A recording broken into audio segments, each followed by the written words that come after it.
الحمد للہ رب العالمین والعاقبۃ للمتقین والصلاة والسلام علی سید الانبیاء والمرسلین اما بعد فاعوذ باللہ من الشیطان الرجیم بسم اللہ الرحمن الرحیم الصلاة والسلام علیک یا رسول اللہ وعلی آلک واصحابک یا حبیب اللہ الصلاة والسلام علیک یا نبی اللہ وعلی آلک واصحابک یا رحمۃ للعالمین۔ حضرات محترم، آج ایک بار پھر سلطنت مصطفیٰ چینل پر حاضر خدمت ہوں۔ دعا اللہ تبارک و تعالیٰ کی پاک بارگاہ میں آپ سب خیر و عافیت سے ہوں گے۔ حضرات محترم، آج بہت بہترین وظائف آپ کی بارگاہ میں لے کر حاضر خدمت ہوا ہوں۔ یہ مبارک مہینہ حج کا مہینہ چل رہا ہے اور اسی کی نسبت سے آج میں ایک ایسا عمل لے کر آپ کی بارگاہ میں حاضر خدمت ہوا ہوں جس کے کرنے سے، جس کے پڑھنے سے اللہ تبارک و تعالیٰ ہمارے نامہ اعمال میں 10,000 نیکیاں بھی لکھے گا اور 10,000 برائیاں بھی ہمارے نامہ اعمال میں سے مٹا دی جائیں گی۔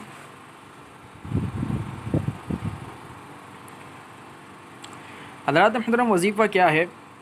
ذی الحجہ کی پہلی اور چھٹی تاریخ کو بعد نماز فجر یا ظہر حسب ذیل کلمات 100 مرتبہ پڑھیں۔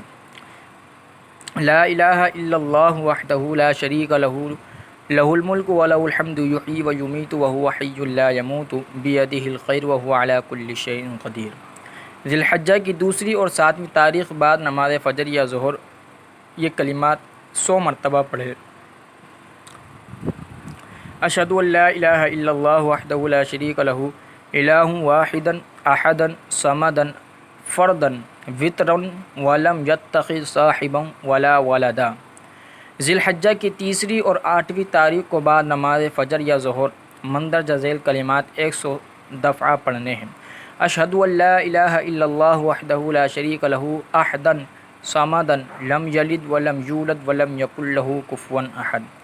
ذی الحجہ کی چوتھی اور 9ویں تاریخ بعد نماز فجر یا ظہر 100 مرتبہ حسب ذیل کلمات پڑھنا ہے۔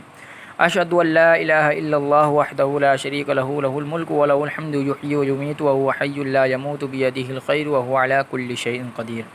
ذی الحجہ کی 5ویں اور 10ویں تاریخ کو بعد نماز فجر یا ظہر مندرجہ ذیل کلمات 100 دفعہ پڑھیں۔ حسبی اللہ وکفی سمع اللہ لمن دعا لیس وراء للہ المنتہی سبحان لم یزل کریما ولا یزال رحیما۔